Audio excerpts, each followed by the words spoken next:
Hey, everybody, welcome to Big Blend Radio. You just heard Dishing the Dirt, and that is a bonus track from acclaimed Scottish hard rock singer Doogie White's reissued solo album. The album is called As Yet Untitled, and he's re-released this 10 years later after the initial release. And this one has like part two, so it's a two-part CD.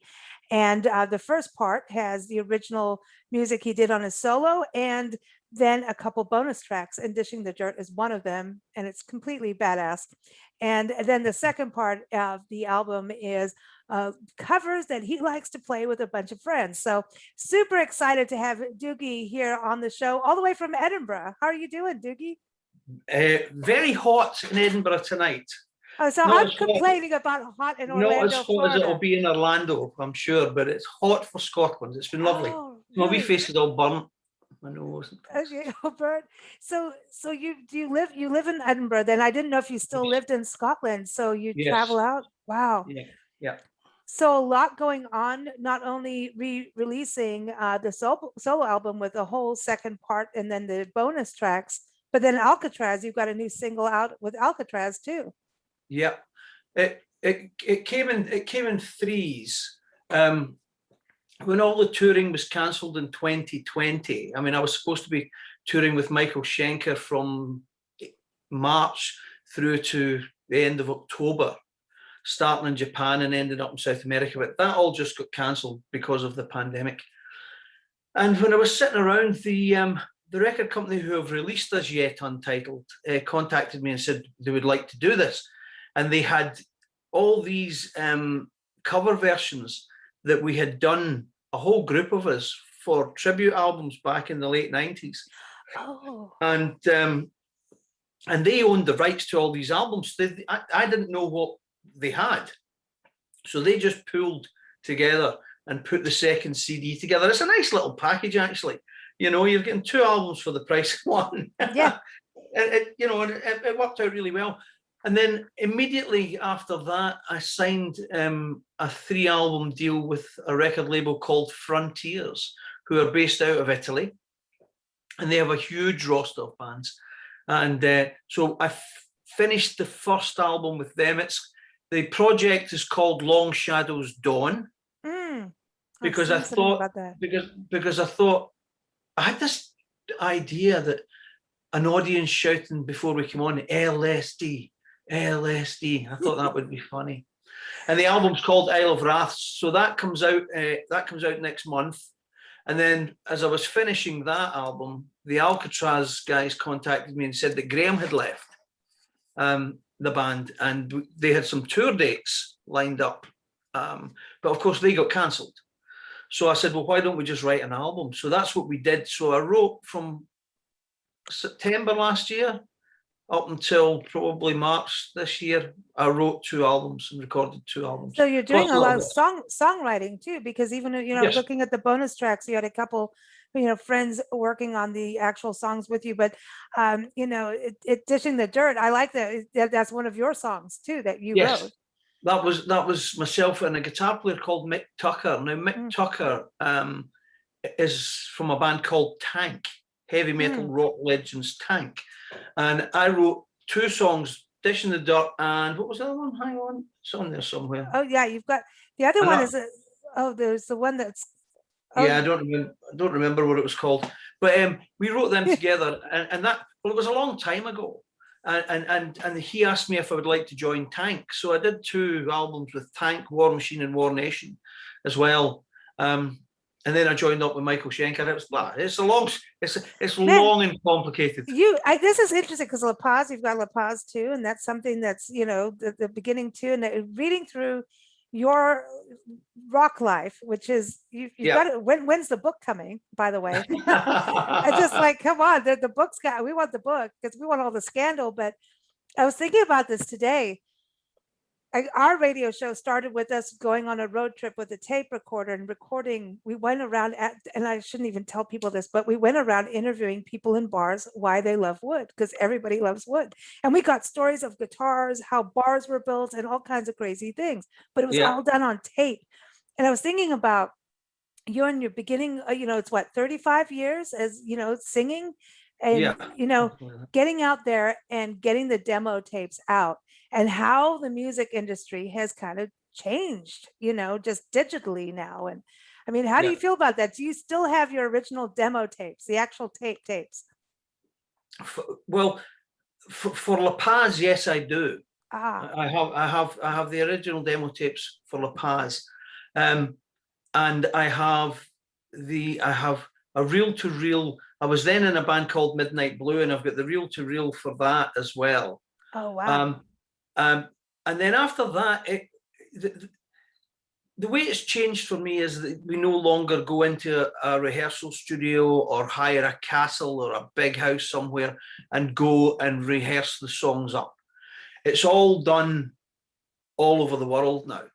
I'll get some music sent through to me, and I'll write melodies and lyrics on them. Sometimes I'll have a riff or a bit pieces, and I'll work with somebody with that. But that's the difference. I miss that element of it. But it means that you don't just have to play with the best guitar player in your street or the best guitar player or drummer in your town. You can spread yourself wider and go to South America to play with someone, or go to Miami or wherever. And it just works that way for me now. That's the way the business. That's just the way the industry is now. Yeah, it's interesting. I just recorded an interview with a company called Musiversal, and it's all about session musicians, where you can go and book studio time with session musicians from around the world. And it's this whole other it's brand new. It's really cool.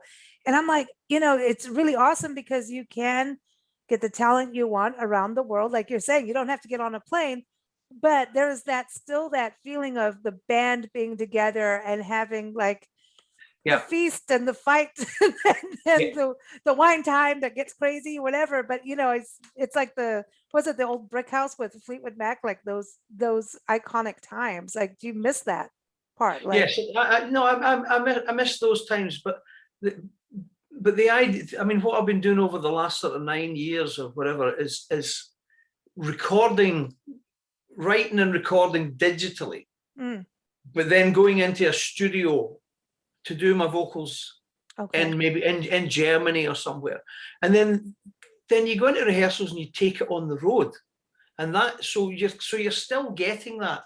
Okay, yeah. I always write with the idea of taking the songs live.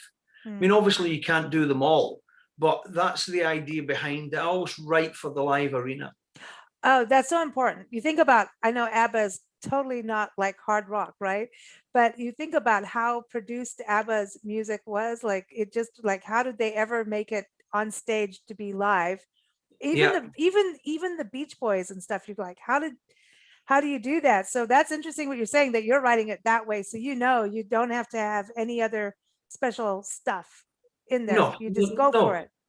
No, and that's why I kind of like working in bands with keyboard players, because the keyboard player plays a very important part in rock, in the kind of rock music that I do, because it gives it that kind of wash, or you can get that orchestral feel coming as well, that you can then take live. So how do you maintain your voice on the road? And you've been doing this for so many years too. Yeah. How do you take care of your voice? Because your voice is like, damn, dude. Well, it's work. I mean, I just treat it the way that, I mean, not at the moment, because this is the longest I've been off the road, right? I haven't done a gig since February 2020. That was the last time I did a gig. Well, we were all shut down for March. Yeah. But I just trained myself up to be able to do it, because you were sometimes I was required to do 13 gigs in 14 days, so you'd have 7 days on, 1 day off, which would normally be a travel day, and then 6 shows on.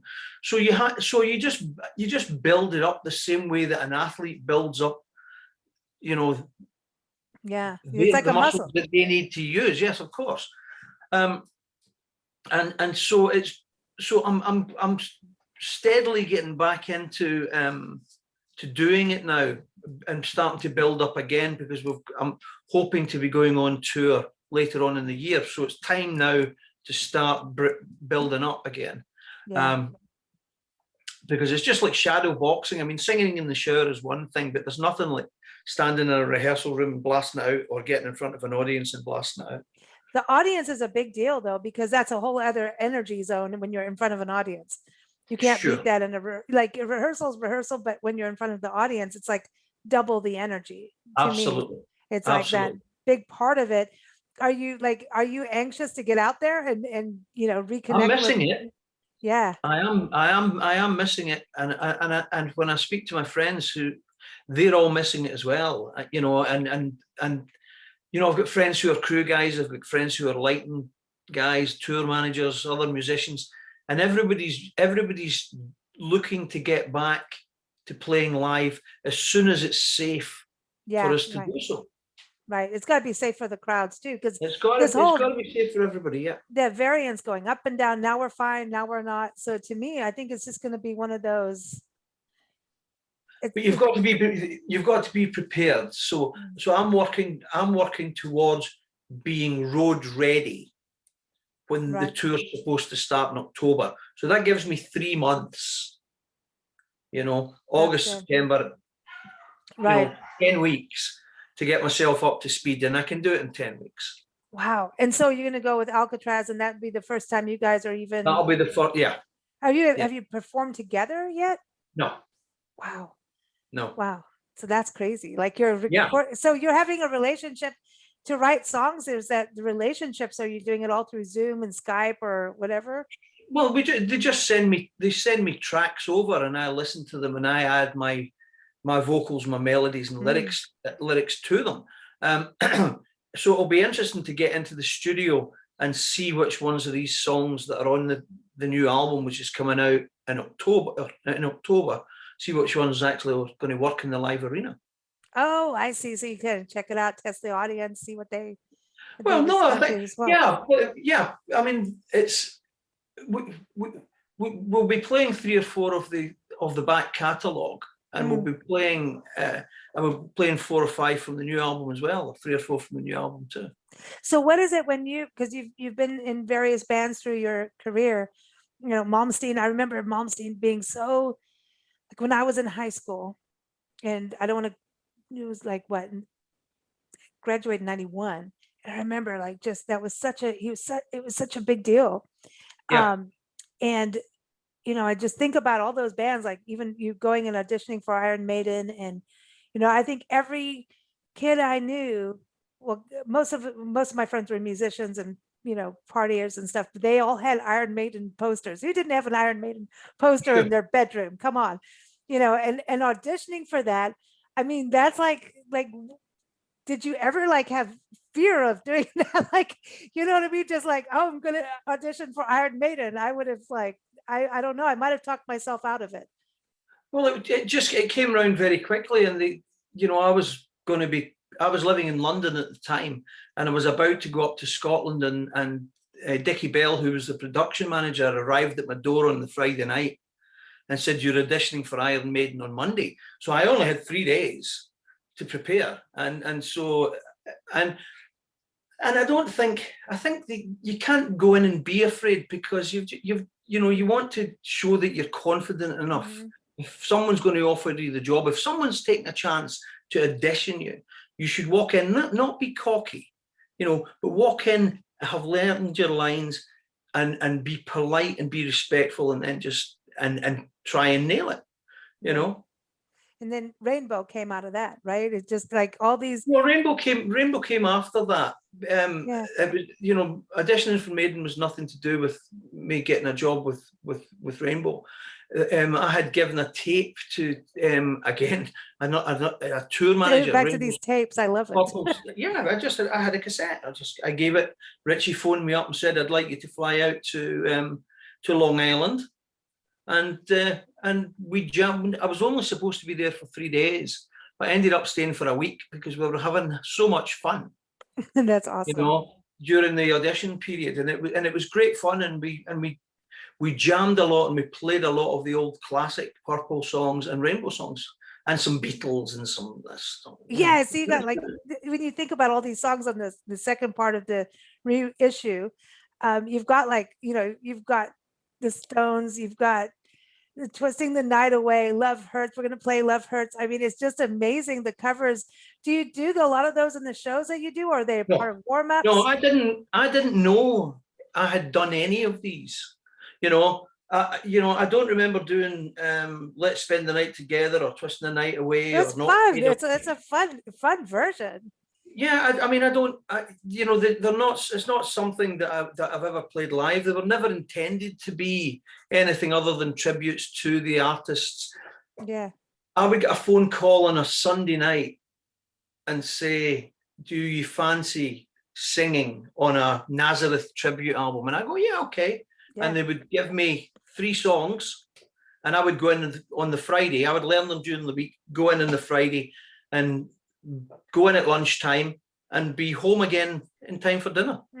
Now, if you were going to do a tribute song for a band right now, I can say, if they called you up and say, "Hey, we're doing tributes," who would you pick to do a tribute to? I don't know. Black Sabbath, maybe. Yeah. David Bowie, perhaps. Okay, I want to talk about David Bowie, because some of the songs I'm listening to, and it was especially the Clairvoyant one, I was like, there's this turn you do with your voice that goes down, and like the only person I know who sings like that is David Bowie. There's this like a deep dark echo. It's not necessarily dark as in horrible. It's dark in that it goes in this whole other, I can't explain it, but there's nobody else does it. You do it. There's you have like this other deep echo chamber. And it's, you know what I mean? It's like you're in a dream. Like, I'm like, what? Like you do it. And David Bowie does that. It's like, oh, you're doing all this here. And then all of a sudden it's like, whoa, we're down here. And it's got this deep, and it's incredible to have deep resonant would be the word instead of echo. Resonant. Yeah. That would be the word. What you find with a lot of rock singers is that it's the tendency is to go high. You know, is to see how high you can go, how much you can scream, what your top note is, but what that does is that leaves a hole at the bottom where you can actually work down in there as well. And that's what I liked about Bowie as well. I mean, he had a fantastic voice and he had great texture and skill with his voice. And so I listened to him from when I was 12 years old. And, you know, and sometimes when I'm doing something, just a little bit of Bowie just pops in there. Yeah, it does, because it just is like this. It's not. It's like he walks into different caves. Like, you know what I mean? It's like that's how I can put it. It's like different echo chambers, but it's not an echo because it is resonant and it's deep. Yeah. But it's like, whoa, how did you just do that? That's cool. And you took me there. And I'm cool with it, man. It's like, so when you're singing, do you ever think about that, or you're just letting it flow that way? No, I think it just comes. I'm conscious of certain things when I'm recording my own songs. Yeah. Because Bowie did a song called no, it wasn't Robert Zimmerman. I don't remember what it's called. There's Robert Zimmerman. And he sang like Bob Dylan. For Bob Dylan, I think it was called, right? Yeah. And he sings it like Bob Dylan would sing it. And I always thought that was really cool because it's, you know, it's Bowie, but he's doing a wee homage to Dylan. So I sometimes just pull from these people whose voices I really enjoyed. I mean, there'll be a wee bit of Michael McDonald in there sometimes, or there'll be a wee bit of Terence Trent D'Arby, or a little bit of Prince, or you know, or a little bit of Bowie, you know, and just to mix it up a little bit. I love it because there's these sounds that they are creating, and so are you as a vocalist. Everybody creates their sound, and you have a sound. I'm like, there's just something really smooth and hard at the same time with your sound, and the dynamics are incredible to me. I love that because then you can go on a journey. And when you listen to your album, the solos, you know, I love the covers because they're fun and different. Yeah. You want to go, oh, like, how did he do this? And you need to listen. If you haven't listened to the solo part of your actual writing, your music, you've got to do that first and understand your voice. And I love it when you're doing, you've been all these bands, but this is your own work, and to sit and listen and go like, okay, you've taken me on this journey. Then hearing these covers, it's a trip. It's like, okay, it's a trip, but you've got to hear, people will veer to covers instantly because it's comforting. You know what I mean? When it comes to new music, there's a comfort with that. But listening, you've got to listen. I'm just saying, for those getting this double album, listen to the originals if you haven't already. Listen to them, because I mean the dynamics are incredible, and even just putting that together, the way they all flow, and the bonus tracks are awesome. The other ones, light too. Yeah, the bonus tracks, Dish in the Dirt and Small Town Saturday Night. Yeah, I'm glad we managed to find somewhere to put them. That was good. I mean, you're talking, we were talking earlier on about the influences and things. I mean, if you listen to Cat's Got Your Tongue, or if you listen to Time, if you're listening to Time Machine, love that. I'm just channeling a little bit of Bon Scott, chucked in with a wee bit of Brian Johnson, just to have fun, just to give it a wee bit of clarity, so that people understand, because it was just a wee musical journey for me, really, to do the solo album. Well, you really you dig it. You dig what you're doing, period. Yeah. I mean, you think about it, coming out of church doing this. I mean, I want to sit down with all the priests and preachers and nuns and say, okay, everyone, take a listen to all these rock and rollers you've given birth to. I mean, all the way from Aretha Franklin to you, to all these musicians who've come out of church, and it's supposed to be the devil's music. Yeah, well, we know that's not true. I know, but it's just funny. Like, I always think about it when someone started in church and then look what they're doing, Yeah. But don't you get your chops from that? Like, can you overtrain or get over, you must do it this way, no, I mean, the only time that ever really happened to me was when I was working with Yngwie. Yngwie wrote all the songs and all the lyrics and all the melodies, and he had a specific way that he wanted the vocals to be approached. He wanted a certain vibrato that's very similar. I think he loved the vibrato that Mark Bowles has. Now, I don't know whether Mark got that from Yngwie as well, but he had a very specific vibrato he wanted. And while it's still my voice doing it, I was singing his lyrics and his melodies under his very specific direction, and it worked. It worked okay. I mean, I don't listen back very much to anything that I do unless I have to learn it. But the two Yngwie albums were fun to do. Yeah, I mean, it's just even just the guitar work and stuff, And by the way, let's talk about Dishing the Dirt, because that guitar, who was on the guitars there? That's just an incredible part. It's Mick Tucker, who was with Tank, and it's Pontus Norgren, who's from Hammerfall. Okay, it's incredible. Yeah, there's some great guitar playing on the album, and I just mixed it up,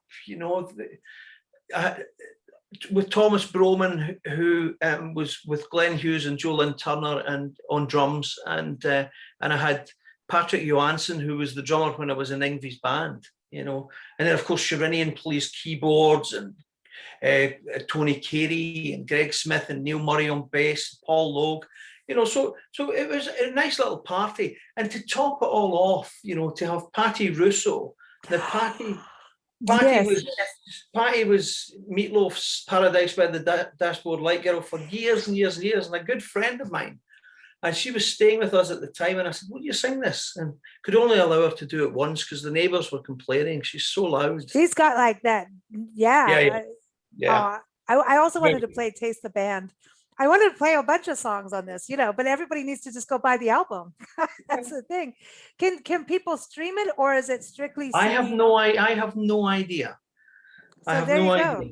I've been get busy it. doing interviews. I don't know. I should really maybe check that out.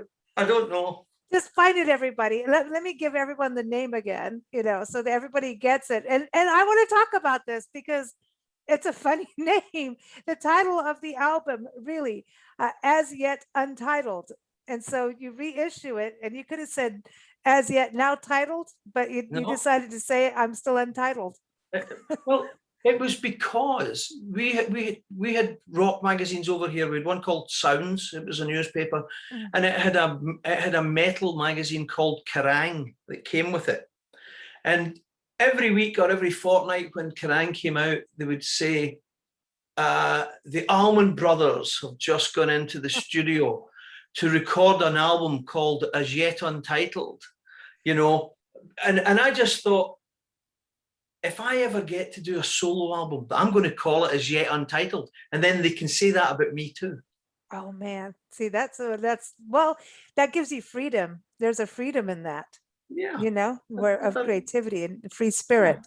Yeah. That's awesome. That's awesome. So you're getting ready to tour again with Alcatraz. Yeah. Well, not again, I should say the first time touring. First time, yeah.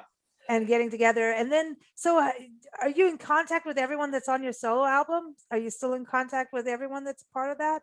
Yeah, well, I mean, not on a regular basis, but they're all still friends. I mean, we exchange WhatsApp messages, and we're all linked with these funny things now. I mean, it was Derek Sherinian that actually, I left Yngwie's band, and it was Derek Sherinian that actually suggested that I do a solo album. And he said to me, he said, I'm doing a solo album as well. Will you sing on one of my songs? And I said, yeah, okay. So he sent it over, and I wrote these lyrics and a melody, and I sang it for him, sent it back. When the album came out, he'd made it into an instrumental. He didn't use my vocals at all. Oh my God, you're gonna be kidding me! And he's the one who got me started on this. I'll get him for that one day. Oh, but He's a good lad. But listen, writing these songs too, that's something interesting. When you first started out singing, were you writing songs before that, or was this something as you were singing that you started writing this? I mean, you're writing the melodies too. I had to. And it really started with La Paz and Chick McSherry and Chick would, and it was back then. It was little Porter studios we had, a Tascam 244. Oh yeah. And so you had a wee cassette. So you had these wee cassettes, and Chick, the guitar player from La Paz, would send me an idea over, and I would just put, his guitar would be in 2 tracks, and I'd get 2 tracks for vocals, and that's how we did it.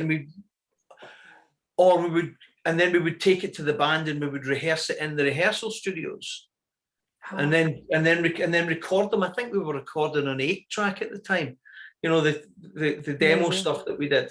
But I think everybody did it like that back then.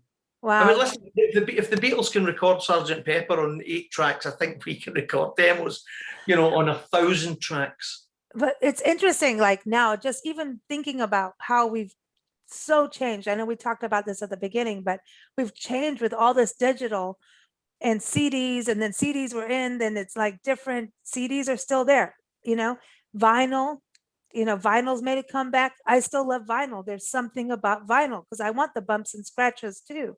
Yeah. And so I wonder, like, I don't know if what do you feel about just the sound of digital? Like at one point I thought it was too tinny and too crisp. I think that it's an MP3 form, then it is. But if you're listening to it on an MP3 player, then that's kind of that's the best that you're going to get, really. But I'm not really a connoisseur of anything like that. I mean, I don't really listen to very much music at all. Oh, really? Really? Oh, no, wow. I don't. Okay. I really don't. It's wow. Well, it'd be like a busman's holiday. Oh, okay. So you want some peace. How about the birds? Listening to birds. Do you like listening? I was out in the garden before I came to do this. I was listening to the birds in the garden, and we've got bats flying around here. Dude, really? We have dragonflies where we are right now, dipping down in the pool. Dragonflies and bats and lightning. It's cool. Yeah. Well, nature started music, right? there wouldn't be no music without nature. Mother Nature sure. starts it all, as far as I'm concerned. Um, That's I'm sure Bach had something to do with it. I'm sure that somebody else had something to do with it as well. the bats.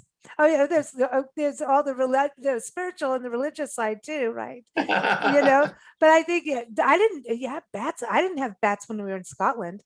Yeah, I didn't see bats. I didn't know we had bats until 2 nights ago, and I was out walking the dog about this time, and it was dark. Better not let Ozzy Osbourne come around. And I thought, what is that? And you could see them just flickering around. Wow. And we don't have dragonflies here. We don't, you know. Yeah. We don't. And it wasn't birds, and it was wee bats. They're all about that big. Wow. Right. Wow. The last time, well, we've seen bats. You know, we travel full time, and one of the craziest bat things I've ever experienced was in Arizona.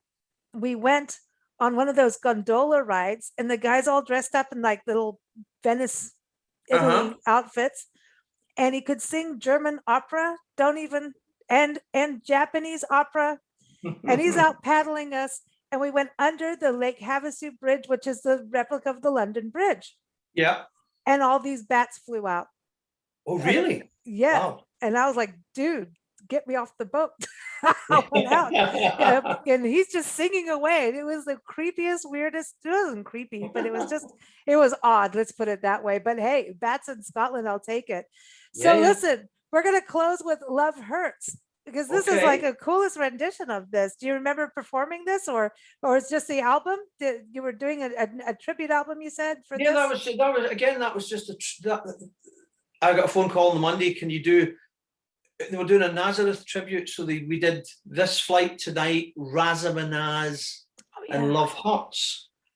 And your voice goes with this so perfectly. Well, thank you. No, I think it's a beautiful song, and it was great fun to sing. Yeah, it's a good song. It really is a good song, you know, and you listen to it, it's like, but when I was listening to yours, I was like, holy cow, man, this is your range is incredible. I really bow down. It's awesome music. Thank you for joining us here on Big Blend Radio. It's been a pleasure. Thank you very much. Drive safely. Oh, we will. Thank you. We're going to Texas tomorrow, so we got a long drive. I think we'll be listening to your album all the way there. It might get us there faster, or get us a ticket. That could possibly happen. But I want everyone to go to doogiewhite.com, and that's DOOGIE, doogiewhite.com, and keep up with us at bigblendradio.com. Thanks so much, Doogie. You take care. Here it is. Love Her.